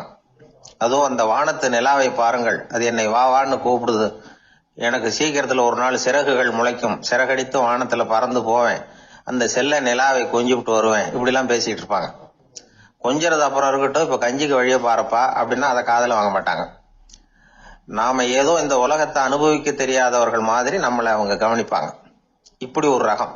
நாலாவது வகை மனிதர்கள் எப்படின்னா, இவங்க தனிமை உணர்வு மிக்கவர்கள். இவங்க மற்றவங்களோட இயல்பா நெருங்கி பழகிறதில்ல. தான் உண்டு தன்னுடைய வேலை உண்டுன்னு இருந்துட்டு போறவங்க. அடுத்த வீட்டுல இருக்கிறவர் யார் அப்படின்னு கேட்டா கூட அடுத்த வீடுன்னு ஒண்ணு இருக்கா அப்படிங்கறது மாதிரி நம்ம முகத்தை பார்ப்பாங்க. அவங்க கிட்ட மேற்கொண்டு நாம என்னத்தை பேச முடியும்? இப்படி ஒரு வகை. ஐந்தாவது வகை மனிதர்கள் எப்படின்னா, இவங்க மற்றவங்க செல்வாக்குக்கு உட்பட மறுப்பவர்கள். அடுத்தவங்களோட செல்வாக்குக்கு இவங்க ஆட்படுறதில்ல. நான் யார் தெரியுமான்னு கேட்டா அதை தெரிஞ்சுட்டு எனக்கு என்ன ஆக போகுதும்பாங்க. இவங்கெல்லாம் அந்த ரகம். ஆறாவது வகை மனிதர்கள் எப்பவும் எதுலையும் பற்று இல்லாம இருக்கிறவங்க. இது ஒரு துறவு மனப்பான்மை. இயல்பாவே சில பேர் இப்படி உண்டு. அவங்களுக்கு எதுலயும் ஒரு ஈடுபாடு இருக்காது. அப்படிப்பட்டவங்க எல்லாம் ஆறாவது வகை. ஏழாவது வகை மனிதர்கள் மற்றவங்க கவலைய தன்னுடையதா ஆக்கிக்கிட்டு கவலைப்படுறவங்க. இவங்கெல்லாம் மகாத்மாக்கள். தாம் வேறு அடுத்தவங்க வேறு அப்படிங்கிற எண்ணம் இவங்களுக்கு வர்றதில்லை. அதனால அடுத்தவங்களுக்கு ஒரு துன்பம் வந்ததுன்னா இவங்களால சும்மா இருக்க முடியறதில்லை. ஆக கூடி இப்படி 7 விதமான மனிதர்களை அடையாளம் காட்டுறார் அந்த நிபுணர். இதுல நாம எந்த வகையில வர்றோம் அப்படிங்கறத நாம தான் அடையாளம் கண்டுபிடிக்கணும். எனக்கு தெரிஞ்ச ஒரு மனிதர் உண்டு. அவர் ஒரு வித்தியாசமான வகை. எதையும் நடைமுறை சாத்தியமா சிந்திக்கிறவர். எப்பவும் அடுத்தவங்களும் நல்லா இருக்கணும், நாமும் நல்லா இருக்கணும் அப்படின்னு ஆசைப்படுறவர். அவருக்கு ஒரு சமயம் திடீர்னு உடம்பு சுகம் இல்லாம போயிட்டுது. டாக்டர் கிட்ட போனார், பணம் கொடுத்தார், வைத்தியம் பார்த்துக்கிட்டார். அவர் எழுதி கொடுத்த மருந்து சீட்டை வாங்கினார். ஒரு மருந்து கடைக்கு போனார், பணம் கொடுத்தார், மருந்து வாங்கினார். அதை எடுத்துட்டு வீட்டுக்கு வந்தார். அதுக்கப்புறம் அந்த மருந்து அவர் சாப்பிடணும்ல, சாப்பிடவே இல்லை, அப்படியே சும்மா வச்சுட்டார். அவரை பார்த்து கேட்டேன், ஏன் சார் இப்படி பண்றீங்க? வீண் செலவு தானே இது, நீங்க ஏன் டாக்டர் கிட்ட போய் பணம் செலவு பண்ணுனீங்கன்னு கேட்டேன். அவர் சொன்னாரு, டாக்டர் வாழணும் இல்லையா, அதனாலதான் அப்படின்னார். சரி, அப்புறம் ஏன் மருந்து வாங்கினீங்க அப்படின்னு கேட்டேன். மருந்து கடைக்காரர் வாழணும் இல்லையா, அதனாலதான் அப்படின்னார். சரி, அப்புறம் ஏன் வாங்கின மருந்து சாப்பிடாம வச்சுட்டீங்க அப்படின்னதுக்கு, நான் வாழணும் இல்லையா, அதனாலதான் அப்படின்னார். இவர் வாழ்க்கையை புரிஞ்சுக்கிட்டவர். இப்படி வாழ்க்கையை புரிந்து கொண்டு வாழ தெரிஞ்சுக்கணும். எந்த வகை மனிதர் நாம் அப்படிங்கறத புரிஞ்சுக்கிட்டு வாழ்ந்தோம்னா வாழ்க்கையில வெற்றி நிச்சயம். குடும்பத்துல ஒருத்தர் அனுசரிப்பு தன்மைங்கிறது ரொம்ப அவசியம். கணவன் மனைவின்னா அனுசரிச்சு போகணும்னு சொல்லுவாங்க. அதாவது ஒரு கணவன், அதுக்காக தான் அந்த காலத்துல எல்லாம் ஒரு வீட்டுக்கு மாப்பிள்ளை தேடுறதுங்கிறது ஒரு பெரிய குடும்பத்தை நிர்வகிக்கிற அளவுக்கு ஒரு கணவனா வரக்கூடிய எப்படி இருக்கணும் அப்படின்னா, அந்த காலத்துல புலி வேட்டைக்கு போகணும். ஒரு பொண்ணுக்கு மாப்பிள்ளை தேடுறதுன்னா நம்ம தமிழ் பழக்கம் என்னன்னா, காட்டுக்கு போய் ஒரு புலியை வேட்டையாடிட்டு வரணும். அந்த புலி பல்லு அல்லது நகத்தை கொண்டுட்டு வரணும் அந்த இளைஞன். அதை வீட்டில் கொடுப்பான். அதை தான் கட்டி அதை இதாக கட்டுவாங்க, மாலையை போடுவாங்க, தாலியாக கட்டுவாங்க. அதாவது வீரம் இருக்கா பையனுக்குன்னு பார்ப்பாங்க. ஒரு பொண்ணு வேணும்னா நீ முதல்ல வீட்டுக்கு பொண்ணு கேட்க போகக்கூடாது, காட்டுக்கு போகணும், போய் புலியை கொண்டு வா, அதுக்கப்புறம் தான் உனக்கு பொண்ணு அப்படின்னு சொல்லுவாங்க. இப்போலாம் ஏன் போறது இல்லைன்னா, இப்போலாம் ஒருத்தனை காட்டுக்கு போய் புலிப்பல் கொண்டு வரனா புலி தான் மாப்பிள்ளையா வரும். அதனாலதான் இப்போ போறது இல்லை யாரும் காட்டுக்கு. அப்போ பெண்களும் ரொம்ப வீரமா இருந்தாங்க. பெண்கள் மூலம் அந்த காலத்துல எப்படின்னா, முறத்தாலேயே புலியை துரத்துவாங்களாம். நம்ம பழைய பாட்டுல எல்லாம் பார்த்திருப்பீங்க. முறத்தால புலியை விரட்டினாங்கன்னு வரும் பழைய பாட்டு. ஒரு அந்த அளவுக்கு பெண்களுக்கு வீரம். இப்போ கல்யாணம் ஆகி இந்த காலத்துல ஒரு கணவனை விரட்டிட்டு வந்தாங்களாம் முறத்தை எடுத்துக்கிட்டு. ஒரு மனைவி, அவன் பயந்துட்டு வெளில ஓடி வரான். பின்னாடி முறத்தை எடுத்துட்டு அந்த அம்மா ஓடி வருது. இவனை தனியா பிடிச்சி கொண்டு போய், என்னப்பா இந்த மனைவிட்டு இப்படி பயந்து ஓடி வரிய, முறத்தால துரத்துறா இப்படி வரிய அப்படின்னா, அவன் அப்படியே தடுமாறிக்கிட்டு, அதெல்லாம் ஒண்ணும் இல்லை, அவன் என்ன புலியா நினைக்கிறா, அப்படின்னு ஒரு பெருமையாக சொல்லிட்டானா. அந்த காலத்தில் புலியை தான் முறத்தால் விரட்டினாங்க, இப்போ புருஷனை விரட்டுறாங்க அப்படின்னு சொல்லி. அப்படி அந்த காலத்தில் கணவனுக்கு ஒரு குடும்பத்தை நிர்வகிக்கிற திறமை இருக்கா, உடல் வலிமை தான் முக்கியம். இப்போ கூட மதுரை பக்கத்தில் ஐயாவுக்கு தெரியும், அந்த இளவட்டக்கல்லுன்னு ஒரு ஊருக்கு ஊர் எல்லையில் கிடக்கும். ஊர் எல்லையில் ஒரு பெரிய கல் கிடக்கும். அந்த ஊருக்கு பொண்ணு கேட்க போகிறவங்க அந்த கல்லை தலைக்கு மேலே தூக்கி காட்டணும். அப்படியே தூக்கி தலைக்கு மேலே வசதி கீழே போடணும். அந்த வலு இருந்தால் தான் நீங்கள் அந்த ஊருக்குள்ளேயே போகலாம், பொண்ணு கேட்கறதுக்கு போகலாம். இல்லைன்னா நீ திரும்பி போக வேண்டியதான். அந்த வலிமை இருக்கா மாப்பிள்ளைன்னு பார்க்குறாங்க. இளவட்டக்கல்லுன்னு பேர். அப்போ என்ன பண்ணாங்கன்னா, ஒரு 1000 வருஷத்துக்கு முன்னாடி அந்த கல்லை தலைக்கு மேலே தூக்கி கீழே போடுவாங்களாம். ஒரு 500 வருஷத்துக்கு முன்னாடி அப்படி கொஞ்சம் தூரம் இடுப்பு அளவுக்கு தூக்கி கீழே போட்டுக்கிட்டு இருந்திருக்கிறாங்க. அதுக்கப்புறம் ஒரு 100 வருஷத்துக்கு முன்னாடியெல்லாம் அப்படி முழங்கால் அளவுக்கு அப்படி தூக்கி போட்டால் போகிறோம்னு வச்சுருந்தாங்களாம். இப்போ நான் அந்த ஊருக்கு என் கூட பழனிசாமின்னு ஒருத்தர் இருக்கார். அவர் போய், உனக்கு எப்படிப்பா இந்த ஊரில் கல்யாணம் ஆச்சு அப்படின்னா, இப்போலாம் நாங்கள் தொட்டு கும்பிட்டா போகிறோம், அதை அசைக்கிறது கூட இல்லை. அப்படி ஆகிட்டுது. ஒரு குடும்பத்தை கணவனாக வரப்போகிறவனுக்கான தகுதி அந்த காலத்தில் அப்படி இருந்துதான். அப்படி கணவன் தேர்ந்தெடுக்கிறது, குடும்ப தலைவனை தேர்ந்தெடுக்கிறது ஒரு பெரிய காரியம். ஒரு பெரிய செல்வந்தர் போட்டி வச்சாராம். ஒரு நீச்சல் குளம், அதில் யார் வேணாலும் குதிச்சு அந்த பக்கம் போய் கரையேறலாம். அந்த நீச்சல் குளத்தில் விஷப்பாம்புலாம் கிடக்கு. யார் துணிஞ்சி அந்த விஷப்பாம்பு இருக்கிற குளத்துல குதிச்சு அந்த பக்கம் போய் கரையேறானோ அவனுக்கு ஒரு 100 ஏக்கர் நிலம் கொடுப்பேன். அது வேண்டான்னா ஒரு 1000 ஆடு கொடுப்பேன். அதுவும் வேண்டான்னா என் பொண்ணை கொடுப்பேன் அப்படின்னு போட்டி வச்சார். அதான் மாப்பிள்ளையை தேர்ந்தெடுக்கிறதுக்கு அவர் ஒரு வழி. நீச்சல் குளத்தில் குதிச்சு கரையேறணும். இப்போ அந்த ஊரில் இருக்கிற இளைஞர்கள்லாம் பார்க்குறாங்க அந்த குளத்தில் குதிக்கணும்னு. ஆனால் குளத்தில் வெறும் விஷப்பாம்பெல்லாம் கிடக்கு. இது என்ன பண்ணுறதுன்னு பார்த்தா யாருமே குதிக்கிறதுக்கு தைரியம் வரல. திடீர்னு ஒருத்தன் துணிஞ்சு குதிச்சான். படபடன்னு அடிச்சுட்டு போய் அந்த பக்கம் கரையேறிட்டான். கரையேறின உடனே பரவாயில்லையே ஒரு ஆள் வந்துட்டான்னு சொல்லி அவனை அந்த இளைஞனை போய் பிடிச்சிட்டு வந்தாங்க. அந்த பெரியவர் கேட்டார், ஏப்பா இவ்வளவு பெரிய விஷப்பாம்பெல்லாம் கிடக்கிற நீச்சல் குளத்தில் நீ துணிஞ்சு குதிச்சு கரையேறி இருக்கிற, உனக்கு என்ன 1000 ஏக்கர் நிலம் கொடுத்துறவா, 100 ஏக்கர் நிலம் கொடுக்கவா சொல்கிறபடி அப்படின்னா, வேண்டாம் சார்ன்றான். ஓஹோ அப்படின்னா ஒரு 1000 ஆடு வேணுமா உனக்கு அப்படின்னா, அதுவும் வேண்டாம் சார். ஓ அப்படின்னா என் பொண்ணு வேணுமா அப்படின்னா, அதுவும் வேண்டாம் சாருங்கிறான். அப்புறம் எதுக்குடா குதிச்சுன்ட்டு, என்ன உனக்கு என்ன தான் வேணும் அப்படின்னு கேட்டிருக்காரு. என்னை எவன் பிடிச்சி தள்ளி விட்டவன்னு தெரியணும் அப்படின்றான். அதுக்காக அவன் பார்த்துருக்கான். அப்படி இருந்தால் தான் துணிச்சல் வரும் இந்த காலத்தில். எதுக்கு இவ்வளவு சங்கடம்லாம் வச்சாங்கன்னா, ஒரு குடும்பத்துக்கு தலைவராக வர வேண்டிய ஒரு ஆள், கணவனாக இருக்க வேண்டியவனுக்கு துணிச்சல் இருக்கா, தைரியம் இருக்கா அப்படிங்கிறது பார்க்கறதுக்காக இப்படிப்பட்ட தேர்வு முறைகள்லாம் வச்சுருந்தாங்க அந்த காலத்துலலாம். இப்போலாம் கல்யாணம் பண்ணுறது ஆளுக்கு நேரில் பார்க்காமலே கூட கல்யாணம் நடக்குது இன்டர்நெட்டில். இப்போ சர்டிஃபிகேட் கேட்குறாங்க, நோய் நொடி இல்லாமல் இருக்காரா பாரு. காட்டுக்கெல்லாம் போக வேண்டாம், நேராக ஆஸ்பத்திரிக்கு போய் ஒரு சர்டிஃபிகேட் வாங்கிட்டு வா, உனக்கு ஒன்றும் வியாதி இல்லைன்னு ப்ரூவ் பண்ணு, அதுக்கப்புறம் பார்த்துக்கலாம், மற்றதை பேசுவோம் அப்படின்னு சொல்லி அப்படி இருக்குது நிலைமை. அதனால் குடும்பத்தில் அந்த கணவனாக இருக்கிற வேண்டியவனுக்கு பொறுப்பு அதிகம். ஏன்னா எல்லாத்தையும் அனுசரித்து போக வேண்டியதாக வந்தான். ஒரு நண்பர் யாருக்கோ ஃபோன் பண்ணிட்டு இருந்தார். அவர் பேசி முடிச்சதும் நான் அவரை பார்த்து, இப்போ ஃபோன் பண்ணீங்களே அந்த ஃபோன் நம்பர் என்ன அப்படின்னு கேட்டேன். அவரு தலையை சொரிஞ்சுக்கிட்டார், ஞாபகம் வரலன்னார். சரி சார் அதை விடுங்க, உங்க மனைவி பேர் என்ன அப்படின்னு கேட்டேன். மாலதின்னார். என்ன சார் இது வேடிக்கை, கொஞ்ச நேரத்துக்கு முன்னாடி பேசின ஃபோன் நம்பர் மறந்து போச்சு, எப்போ கல்யாணம் பண்ணிக்கிட்ட மனைவி பேர் மறக்கல, அதான் கரெக்டா சொல்லிவிட்டீங்களே அப்படின்னு கேட்டேன். அவரு என்ன ஒரு மாதிரியா பார்த்தார். அவரு அப்படி என்ன பார்த்ததுல ஒன்றும் தப்பு இல்லை, ஏன்னா நாம எல்லாருமே அப்படித்தானே. ஒரு குறிப்பிட்ட காரியத்துக்காக தொலைபேசியில ஒருத்தட்ட பேசுறோம், அதுக்கப்புறம் அந்த எண் நமக்கு அனாவசியம், அதனால மறந்துடுறோம். இதுக்கு பேர் தான் தற்காலிக ஞாபகம். ஆனா மனைவி பேரை மறந்துட முடியுமா? முடியாது. அது அவசியமான ஒண்ணு. அடிக்கடி அந்த பேரை உபயோகப்படுத்துறோம், அதனாலேயே அது முக்கியங்கிறதுனாலேயும் அதை மறக்கிறது இல்லை. இதுக்கு பேரு நிரந்தர ஞாபகம். சரி, இந்த தற்காலிக ஞாபகம், நிரந்தர ஞாபகம், இது 2 ஞாபக அளவுகளையும் கட்டுப்படுத்துறது எது அப்படின்னா, மூளைக்குள்ள நடக்கிற மின்சார நடவடிக்கைகள் தான். தற்காலிக ஞாபகம் ஒரு மின்னல் மாதிரி தோன்றி மறையுது. நிரந்தர ஞாபகம் ஒரு படிவம் போல மூளையில படிஞ்சுடுது. ஒரு சம்பவத்தின் பல பிரதிகள் மூளையில பல்வேறு பகுதிகளிலேயும் படியறதுனால ஒன்னு மறைஞ்சாலும் மறந்தாலும் இன்னொன்னு மறையறதில்ல. இப்படிப்பட்ட நிலைமையில தான் இந்த தொண்டையில இருக்கு வாயில வரமாட்டேங்குது சார் அப்படிமா. ஒருத்தருக்கு எந்த துறையில ஆர்வமும் ஈடுபாடும் அதிகமோ அது சம்பந்தமான ஞாபக சக்தி அதிகமா இருக்கும். தொழிலை விரும்புகிற ஒரு டெலிபோன் ஆபரேட்டருக்கு எண்கள்லாம் நல்ல ஞாபகம் இருக்கும். அது மாதிரி கவிஞர்களுக்கு வார்த்தைகள் நல்ல ஞாபகத்தில் இருக்கும். இது ஒரு பக்கம் இருந்தாலும் ஒரு மூளை எண்களை விட எழுத்துக்களை விட படங்களை ரொம்ப சுலபமா ஞாபகத்துல வச்சுக்குது. புரிஞ்சுக்கிற தன்மை, அனுபவம், புத்தி கூர்மை இது கூடி குறையறத பொறுத்து ஞாபக சக்தியும் ஏறும் இறங்கும். இப்ப உதாரணத்துக்கு ஒரு பையனுக்கு படிச்சது எதுவும் ஞாபகத்துல இல்லைன்னா அவன் அதை சரியா புரிஞ்சுக்கலன்னு அர்த்தம்.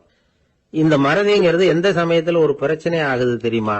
உங்களுக்கு வேண்டியப்பட்ட ஒருத்தரை ஞாயிற்றுக்கிழமை சாயந்தரம் சரியா 5 மணிக்கு கடற்கரைக்கு வர சொல்லிவிட்டு அந்த நேரத்தை மறந்துட்டா அது பரவாயில்ல, வர சொன்னதையே மறந்துட்டாதான் நிலைமை மோசம்னு அர்த்தம்.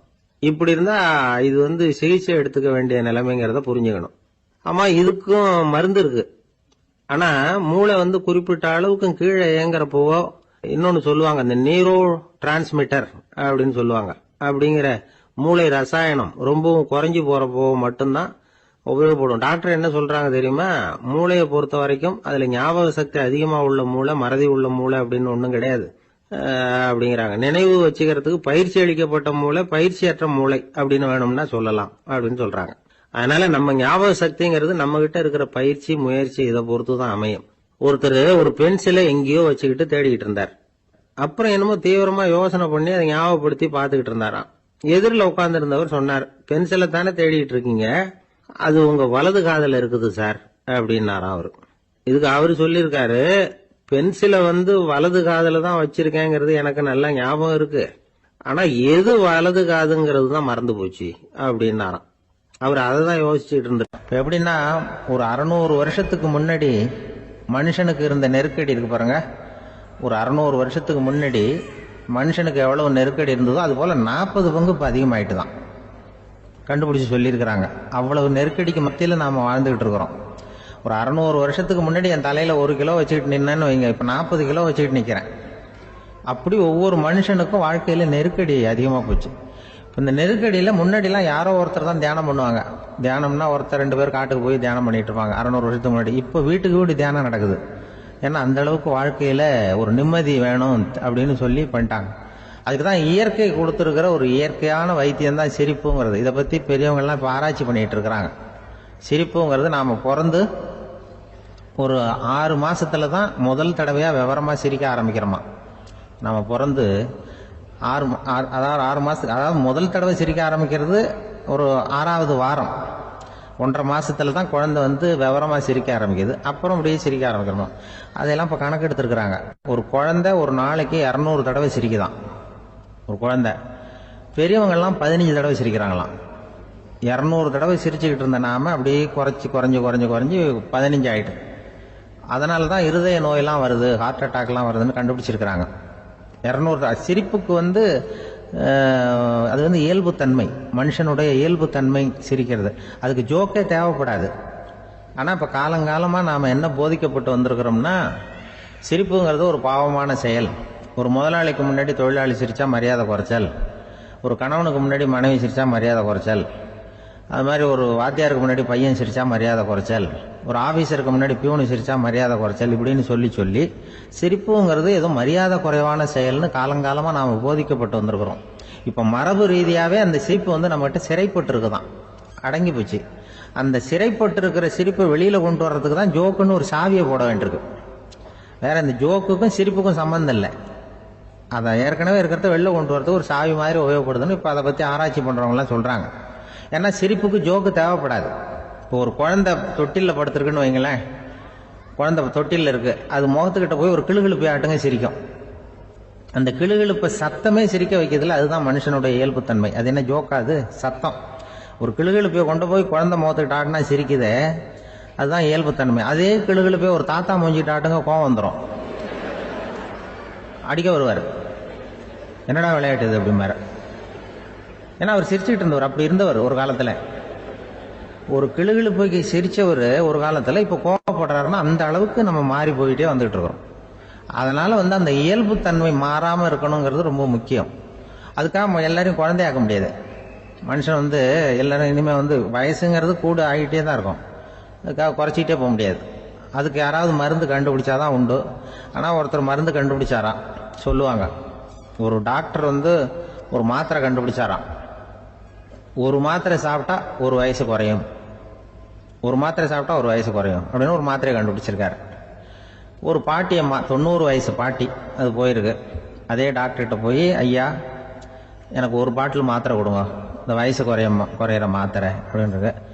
அவர் ஒரு பாட்டில் கொடுத்தாரு மாத்திரை. பாரும்மா பாட்டியம்மா, ஒரு மாத்திரை சாப்பிட்டா ஒரு வயசு குறையும், எடுத்துகிட்டு போகணும்னு கொடுத்துருக்காரு டாக்டர். இந்த 90 வயசு பாட்டி எடுத்துகிட்டு வீட்டுக்கு வந்துட்டு மறுநாள் அதே டாக்டர்கிட்ட போயிருக்கு. 30 வயசு பொண்ணாக போச்சான். 30 வயசு பொண்ணாக மாறி அதே டாக்டர்கிட்ட போயிருக்கு. இடுப்பில் ஒரு கை குழந்தை, அது சட்டை கிட்ட போடாமல் கெட்டவரில் வாயில் வச்சுட்டு உட்காந்துருக்கு. நேராக டாக்டர்கிட்ட போய், டாக்டர் நேற்று வந்தேன், ஏதோ ஒரு மாத்திரை சாப்பிட்டா ஒரு வயசு குறையுன்னீங்க, நான் ஏதோ ஒரு ஆர்வத்தில் ஒரு 30-40 மாத்திரை சாப்பிட்டேன், இப்படி ஆகிட்டேன் அப்படின்னு.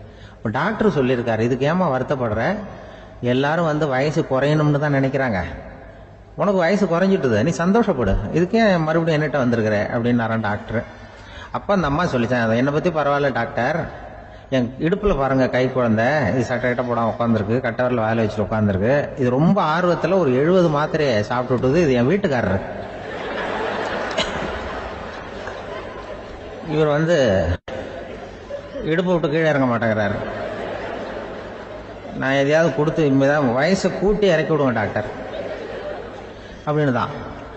அவர் வந்து ஏதோ நமக்கு அதுக்கும் சம்மந்தம் இல்லைங்கிறது மாதிரி கட்டாரில் வச்சுட்டு அவர் பாட்டு உட்காந்துருக்காரு. ஏதோ நமக்கு இந்த உலகமே இல்லை, நமக்கு சம்மந்தம் இல்லைங்கிற மாதிரி உட்காந்துருக்காரு. இப்படியே நான் தூக்கிட்டு எங்கே அலையிறது அப்படின்னு தான். அதனால வந்து வயசை குறைக்கிறது இயற்கைக்கு விரோதமாக நாம பண்ண முடியாது. ஆனால் இந்த இயல்பு தன்மை மாறாமல் வச்சுக்கலாம். குழந்தை மாதிரி மாற முடியாதே தவிர அந்த குழந்தை தன்மையோடு வாழறதுக்கு கற்றுக்கணும். அதுதான் வாழ்க்கையில் இன்பமாக வாழறதுக்கு வழி. குழந்தைத்தனமாக இருக்கக்கூடாது, குழந்தை தன்மையோடு இருக்கணும்னு சொல்லுவாங்க. குழந்தை தன்மைங்கிறது வேற, குழந்தைத்தனம்ங்கிறது வேற. அப்படி ஒரு மாத்திரை கண்டுபிடிச்சிட்டா இப்போ யாராவது ஒருத்தவங்க இடுப்பில் குழந்தைய தூக்கிட்டு போனால் போய் கேட்கணும், ஏம்மா இது ஏன் வீட்டுக்காரரா உன் குழந்தையா அப்படின்னு கேட்டு அதுக்கப்புறம் அவருக்கு வணக்கம் சொல்லணும். இப்படிலாம் ஆகிடும் நிலைமை. இயற்கையை வந்து நம்ம மாற்ற முடியாது, அதுக்கு தகுந்தாப்புல தான் நாம் வந்து பண்ணணும். குழந்தை தன்மையோடு வாழறதுக்கு குடும்பத்தில் குழந்தை தன்மைங்கிறது எப்படின்னா, இப்போ ஒரு சில பேருக்கு அந்த குழந்தை தன்மை உண்டு. ஒரு வீட்டில் ஒரு புள்ள படுத்திருக்கு, அம்மா வந்து எழுப்புறாங்க, காலேஜுக்கு நேரமாச்சு எழுந்திருப்பா, காலேஜுக்கு நேரமாச்சு எழுந்திருப்பா அப்படின்னு இருக்கு. அந்த அம்மா அந்த புள்ளை சொல்லியிருக்கு, ஐயோ எனக்கு காலேஜுக்கு போகிறதுக்கே பிடிக்கலம்மா, என்னை வந்து தொந்தரவு பண்ணாத, காலேஜுக்கு போகிறதுக்கு எனக்கு பிடிக்கல அப்படின்னு தான். அப்போ அந்த அம்மா சொல்லியிருக்கு, ஏன் உனக்கு காலேஜுக்கு போகிறதுக்கு பிடிக்கல, கல்லூரிக்கு போகிறதுக்கு, அதுக்கு 2 காரணம் சொல்லு அப்படின்னு இருக்க. அப்போ அந்த புள்ள சொல்லிச்சான், ஏன் பிடிக்கலன்னா கல்லூரியில் இருக்கிற வாத்தியாருக்கும் என்ன பிடிக்க மாட்டேங்குது, ஆசிரியர்களுக்கும். 2வது காரணம், கல்லூரியில் படிக்கிற மாணவர்களுக்கும் என்ன பிடிக்கல, அதனால நான் காலேஜுக்கு போக மாட்டேன்ற குழந்தை புள்ள சொல்லியிருக்கு. அம்மா வந்து அப்படிலாம் நீ இதுக்காக போகாமல் இருக்கக்கூடாது, நீ போய் தான் ஆகணும் அப்படின்னு புடிவாதமாக அந்த அம்மா பிள்ளைய எழுப்புனாங்களாம். சரி நான் எதுக்கு காலேஜ் போகணும்னு சொல்கிறேன், அதுக்கு நீ 2 காரணம் சொல்லு அப்படின்னு தான் அந்த புள்ள. அப்போ அந்த அம்மா சொன்னாங்களாம், நீ ஏன் காலேஜுக்கு போகணும்னா முதல் காரணம் உனக்கு வயசு 52, 2வது காரணம் நீ தான் பிரின்சிபால் அப்படின்னு தான். என்ன இருந்தாலும் அவங்க அம்மாவுக்கு அது புள்ள தானே, அதுதான் குழந்தை தன்மைங்கிறது. 52 வயசுலையும் குழந்தை தன்மையோடு இருக்கார் பாருங்க, அதுதான் அந்த குழந்தை தன்மையோடு வாழறது தான் வெற்றிக்கு வழின்னு சொல்லுவாங்க. ஆபீஸ்ல வேலை பார்க்குற ஒருத்தர் வந்தார். பேசாம ஒரு 10 நாள் லீவ் போட்டுடலாமா பாக்குறேன் அப்படின்னார். ஏன்னு கேட்டோம். என்னுடைய மேலதிகாரி ஒரு முசுடு சார், அவர்கிட்ட வேலை பார்க்கறது ரொம்ப கஷ்டமா இருக்குது அப்படின்னார். ஆபீஸ்ல வேலை பார்க்கறவங்க எல்லாம் ஒரு விஷயத்த நல்லா ஞாபகத்துல வச்சுக்கணும். மேலதிகாரிங்கிறவர் ஒரு பெரிய மகான் இல்ல, அவரும் ஒரு மானிட பிறவிதான். சராசரி மனுஷனுக்கு உள்ள பலம் பலவீனம் 2ம் அவருக்கும் உண்டு. அதனால அவரை கொஞ்சம் அனுசரிச்சு போறதுக்கு பழகிறது தான் நல்லது. மேலதிகாரிகள்ல பல வகை உண்டு, அதுல முக்கியமா 3 வகை. அதுல ஒரு வகை எப்படி தெரியுமா, உங்களை வந்து ஒரு வேலை செய்யற மெஷினா மட்டுமே நினைக்கக்கூடிய வகை. இவங்கெல்லாம் எப்படின்னா, எங்கேயாவது வெளியூர் போயிருந்தா கூட அங்கிருந்து போன் பண்ணுவாங்க, அந்த வேலை என்னாச்சு இந்த வேலை என்னாச்சு அப்படின்னு. இவங்களுக்கெல்லாம் உங்க நலனை பத்தியோ உங்க குடும்பத்தை பத்தியோ அக்கறை இருக்காது. நீங்க சொல்ற யோசனை எதுவும் இவங்க கிட்ட எடுபடாது. கொடுத்த வேலையை பாரு, நீ எனக்கு புத்தி சொல்ல வேணாம் அப்படிம்பாங்க. இவங்களை அனுசரிச்சு போறதுக்கு ஒரே வழி, இவங்க எதை சொன்னாலும் சரின்னு சொல்லிவிட்டு வேலையை கவனிக்க வேண்டியதுதான். இவங்க கிட்ட வேற எந்த கேள்வியும் கேட்டுக்கிட்டு இருக்கக்கூடாது. ஆமா சாமி போடுறது கௌரவ குறைச்சல் இல்ல, அது ஒரு அலுவலக சௌகரியம், அவ்வளவுதான். இன்னொரு வகையான மேலதிகாரிகள் எப்படி தெரியுமா, இவங்கெல்லாம் ஆபீஸ் வேலையை பத்தி அதிகமா கவலைப்பட்டுக்கிட்டு இருக்க மாட்டாங்க. தங்களுடைய சொந்த இமேஜ் பாதிக்கப்படக்கூடாதுங்கிறதுலயே கவனமா இருப்பாங்க. இவங்கெல்லாம் அடிக்கடி உங்க நலனை விசாரிப்பாங்க. அதே மாதிரி நீங்களும் அவரை விசாரிக்கணும்னு எதிர்பார்ப்பாங்க. இந்த ரக அதிகாரிகளுக்கெல்லாம் புது வருட வாழ்த்து அனுப்பலாம், பிறந்த நாள் வாழ்த்து அனுப்பலாம். அவருக்கு எங்கேயாவது ஒரு பாராட்டு விழா நடந்தா முதல் வரிசையில போய் உட்காந்து உங்க முகத்தை காட்டலாம். ஆபீஸ் வேலையை மட்டுமே பார்க்கிற பணியாளர்கள் இது மாதிரி அதிகாரிகள் கிட்ட நல்ல பேர் வாங்க முடியாது. இன்னொரு வகையான மேலதிகாரிகள் உண்டு. அவங்க எப்படின்னா ஆபீஸ் வேலையை பத்தியும் கவலைப்பட மாட்டாங்க, தனக்கு கீழே வேலை பார்க்கறவங்கள பத்தியும் கவலைப்பட மாட்டாங்க. எக்காரணம் கொண்டும் தன்னுடைய பொசிஷனுக்கு ஆபத்து வந்துடக்கூடாதுன்னு நினைக்கக்கூடியவங்க இவங்க. இவங்களால கடுமையான வேலை செய்யவும் முடியாது, தீர்மானிக்கவும் முடியாது. எந்த முடிவையும் எடுக்காம அப்படியே தள்ளி போட்டுக்கிட்டே போடுவாங்க எல்லாத்தையும். இதனால என்ன ஆகும்னா, இவருக்கு கீழே வேலை பார்க்கிற உங்களுக்கு பொறுப்பு அதிகமாயிடும். இவங்க கிட்ட போய் பிரச்சனையை மட்டும் சொல்லி பிரயோஜனம் இல்லை, அதுக்கான முடிவுகளை நீங்களே சொல்லணும். அப்பதான் இது மாதிரி அதிகாரிகள் கிட்ட நல்ல பேர் வாங்கலாம். அட்லீஸ்ட் கெட்ட பேர் வாங்காமலாவது காலம் தள்ளலாம். ஆபீஸ்ல வேலை பார்க்கறவங்க முக்கியமா சில விஷயங்களை ஞாபகத்துல வச்சுக்கணும். ஆபீஸ்ல நடக்கிற நல்லது கெட்டது எதுவா இருந்தாலும் உடனடியா மேலதிகாரி கிட்ட தெரிவிக்கிறது நல்லது. மூன்றாவது மனிதர் மூலமா அதை அவர் தெரிஞ்சுக்கிறது அவ்வளவு நல்லது இல்லை. எந்த மேல் அதிகாரியுமே தான் இந்த சர்பாஸ் செய்யப்படுறத விரும்புறதில்லை. அதனால அவருக்கு தெரியாம மேலிடத்துக்கு மணி எழுதி போடக்கூடாது. அப்படி எழுதி போடுறவங்க சில பேர் இருக்கிறாங்க. நீங்களும் உங்க மேலதிகாரியும் தொழில் ரீதியா ஒரே படிப்பு படிச்சவரா இருக்கலாம். அப்படி இருந்ததுன்னா அட்ஜஸ்ட் பண்ணி போறது கொஞ்சம் கஷ்டம்தான். இதை மனசுல வச்சுக்கிட்டு நடந்துக்கணும். உங்களுக்கும் அவருக்கும் அபிப்பிராய பேதமா, அது அவருக்கும் உங்களுக்கும் உள்ள தனிப்பட்ட பிரச்சனை. அதை விளம்பரப்படுத்திட்டு இருக்க கூடாது, அது அவருடைய கோபத்தை கிளறும். உங்க மேலதிகாரி உங்க கூட படிச்சவரா இருக்கலாம், அதுக்காக அவரை எல்லாருக்கும் முன்னாடி அடைய கிச்சாமி எப்படா இருக்க அப்படின்லாம் கேட்டுக்கிட்டு இருக்க கூடாது. பொதுவா யாரும் அதை விரும்புறதில்ல. இவ்வளவையும் உங்க மனசுல வச்சுக்கிட்டு கொஞ்சம் சாமர்த்தியமா நடந்துகிட்டீங்கன்னா ஆபீஸ் உங்களுக்கு அவஸ்தையா இருக்காது, ஆனந்தமா இருக்கும். ஒரு மேலதிகாரி தன்கிட்ட வேலை பார்க்கிற ஒருத்தரை பத்தி ரொம்ப பெருமையா சொன்னாராம். எங்க ஆபீஸ்ல எவ்வளவோ பேர் வேலை பார்க்கறாங்க, எல்லாரும் தினமும் ஏதாவது பிரச்சனைகளை சொல்லிட்டு இருப்பாங்க. ஆனா இவர் ஒருத்தர் மட்டும்தான் இது வரைக்கும் என்கிட்ட எந்த பிரச்சனையும் சொன்னதே இல்லை. அவர் பாட்டுக்கு வருவார், வேலை பார்ப்பார், போயிடுவார் அப்படின்னாராம். நான் உடனே அவ்வளவு பெருமைக்குரிய அந்த ஊழியரை பார்த்து கேட்டேன், ஏன்பா உன்னுடைய மேலதிகாரி கிட்ட நீ எந்த பிரச்சனையும் கொண்டுகிட்டு போறதே இல்லையாமே அப்படின்னு கேட்டேன்.